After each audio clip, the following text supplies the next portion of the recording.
Hi friends, welcome back to our channel. So ఈరోజు టాపిక్లోకి వెళ్తే ఎప్పుడెప్పుడా అని ఎదురు చూస్తున్నటువంటి high court of Andhra Pradesh Amaravati notification అయితే వచ్చేసింది. సో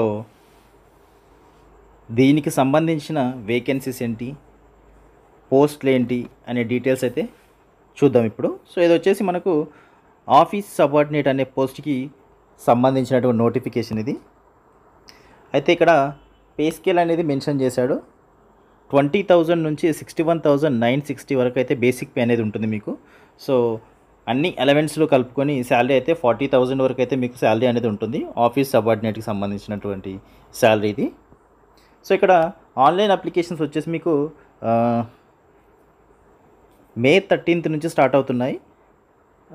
జూన్ 2 వరకు అయితే లాస్ట్ డేట్ ఉంది. సో జూన్ 2 లోపు అయితే మీరు అప్లికేషన్స్ అయితే పెట్టుకోవాల్సి ఉంటుంది. ఖచ్చితంగా ఆన్లైన్లోనే అప్లై చేసుకోవాల్సి ఉంటుంది.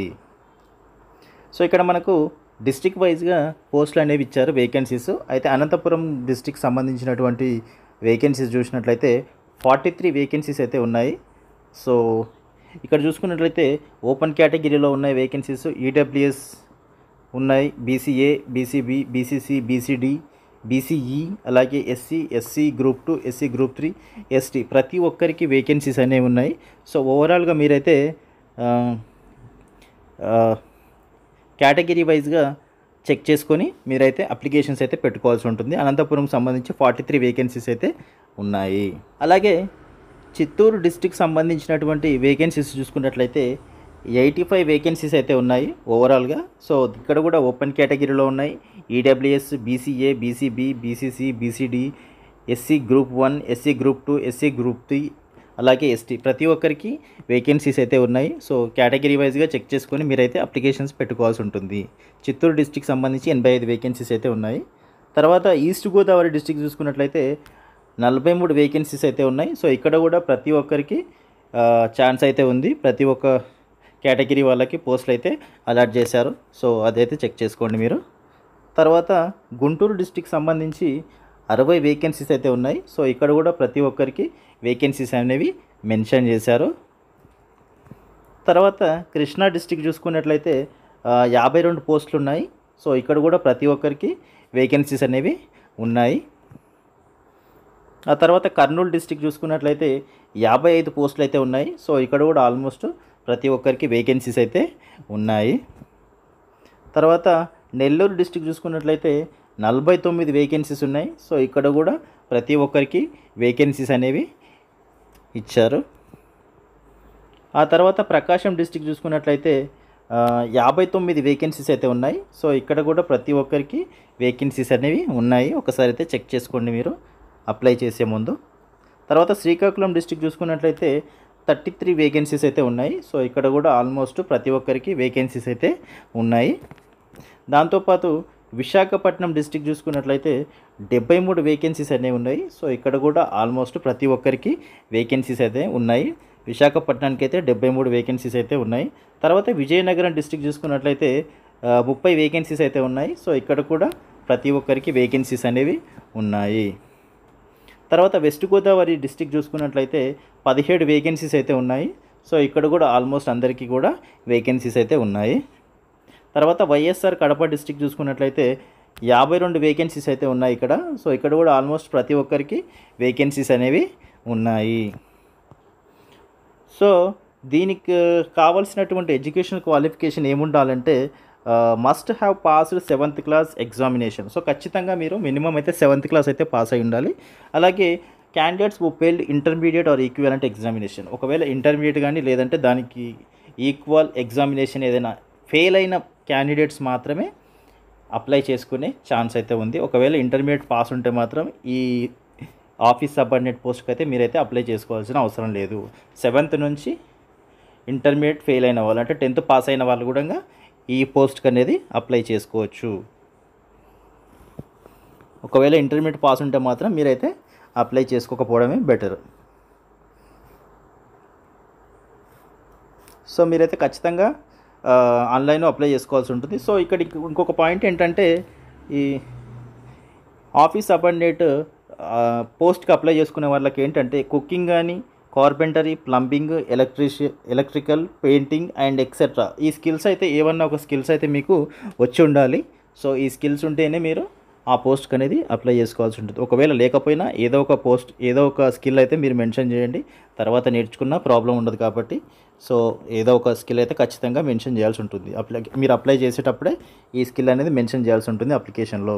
సో ఇక్కడ లింగ్విస్టిక్ క్వాలిఫికేషన్ అని ఇచ్చారు. సో దీని అర్థం ఏంటంటే మీకు ఇక్కడ డిస్టిక్ సంబంధించినటువంటి లాంగ్వేజెస్ ఉండాలి. ఏ డిస్టిక్ వాళ్ళు ఏ లాంగ్వేజ్ మాట్లాడాలి అనేది క్లియర్గా మెన్షన్ చేశారు.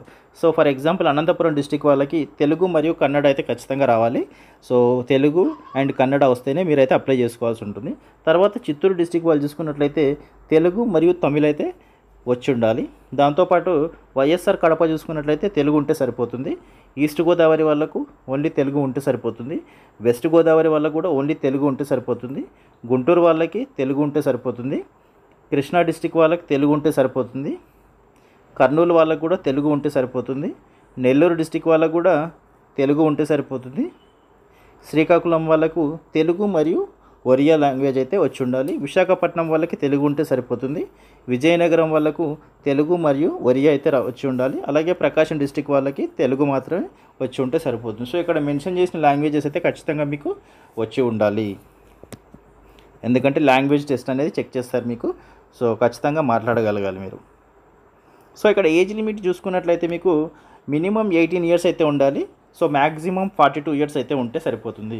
18 to 42 ఇయర్స్ ఉండాలి. దాంతోపాటు మీకు ఏజ్ రిలాక్సేషన్ కూడా ఉంటుంది. సో ఏజ్ రిలాక్సేషన్ చూసుకున్నట్లయితే సో ఇక్కడ 5 ఇయర్స్ అయితే ఏజ్ రిలాక్సేషన్ ఇచ్చారు. ఎస్సీ అలాగే ఎస్టీ అలాగే BC and EWS. So SC ST అలాగే బీసీ ఈడబ్ల్యూఎస్ క్యాండిడేట్స్కి 5 ఇయర్స్ అయితే ఏజ్ రిలాక్సేషన్ ఇచ్చారు. సో 42 + 5 మీకు 47 ఇయర్స్ వరకు ఉన్నవాళ్ళు ప్రతి ఒక్కరూ అప్లై చేసుకోవచ్చు. సో 47 ఇయర్స్ ఉన్నవాళ్ళు ప్రతి ఒక్కరూ ఈ జాబ్కి అయితే అప్లై చేసుకోవచ్చు. అలాగే persons with bench mark disability PWD వాళ్ళు 42 ఇయర్స్ + 10 52 ఇయర్స్ ఉన్న వాళ్ళకు మీరైతే అప్లై చేసుకోవచ్చు. అలాగే ఎక్స్ సర్వీస్ మెన్లు 42 ఇయర్స్ అప్లై చేసుకోవచ్చు. సో ఇక్కడ రిజర్వేషన్కి సంబంధించిన డీటెయిల్స్ అయితే ఇచ్చారు. ఒకసారి ఈ డీటెయిల్స్ అయితే మీరు చెక్ చేసుకోవాల్సి ఉంటుంది. దాని తర్వాత మీరు అప్లై చేసేటప్పుడు డాక్యుమెంట్స్ ఏమేమి అప్లోడ్ చేయాలనేటివి ఇక్కడైతే మెన్షన్ చేశారు. Caste certificate SC ST BC వాళ్ళు సో ఏబిసిడి సర్టిఫికేట్స్ కానీ అలాగే దాంతోపాటు ఈడబ్ల్యూఎస్ సర్టిఫికేట్ ఉన్నవాళ్ళు OBC certificate ex service men వాళ్ళు సో ఇలా ఏ సర్టిఫికేట్స్ ఉంటే ఆ సర్టిఫికేట్స్ అయితే మీరు upload no objection certificate so ఇలా ఏది ఉంటే అది మీరైతే ఖచ్చితంగా అప్లోడ్ చేయాల్సి ఉంటుంది. సో మెథడ్ ఆఫ్ రిక్రూట్మెంట్ చూసుకున్నట్లయితే the computer based examination will be of the standard. So ఇక్కడ మీకు కంప్యూటర్ బేస్డ్ ఎగ్జామినేషన్ అయితే ఉంటుంది. సో అది వచ్చేసి మీకు ఆబ్జెక్టివ్ టైప్ క్వశ్చన్స్ ఉంటాయి. 80 మార్క్స్ అయితే ఉంటాయి. సో సింపుల్గా ఆబ్జెక్టివ్ క్వశ్చన్సే ఉంటాయి. మల్టిపుల్ చాయిస్ క్వశ్చన్స్ 80 మార్క్స్ అయితే ఉంటుంది. సో 80 క్వశ్చన్స్ అయితే ఉంటాయి. దాంట్లో మీకు 40 క్వశ్చన్స్ జనరల్ నాలెడ్జ్ ఉంటుంది. అలాగే 10 క్వశ్చన్స్ వచ్చేసి జనరల్ ఇంగ్లీషు, 30 క్వశ్చన్స్ వచ్చేసి మెంటల్ ఎబిలిటీ నుంచి ఉంటుంది. సో ఇక్కడ ప్రతి క్వశ్చన్కి 1 మార్క్ అయితే ఉంటుంది. మీకు కంప్యూటర్ బేస్డ్ ఎగ్జామినేషన్ ఉంటుంది కాబట్టి 90 మినిట్స్ అయితే టైం ఉంటుంది. అంటే 1.5 అవర్ అయితే టైం అనేది ఉంటుంది. సో ఇక్కడ మీకు ఎలాంటి నెగిటివ్ మార్క్స్ అయితే లేవు. సో మీ క్వశ్చన్ పేపర్ వచ్చేసి ఇంగ్లీషు మరియు తెలుగు లాంగ్వేజెస్లో ఉంటుంది. సో సిలబస్ చూసుకున్నట్టయితే జనరల్ నాలెడ్జ్ అలాగే జనరల్ ఇంగ్లీష్ మెంటల్ ఎబిలిటీ నుంచి అయితే ఉంటుంది. సో ఇక్కడ మినిమం క్వాలిఫైయింగ్ మార్క్స్ అయితే రావాలి ఖచ్చితంగా.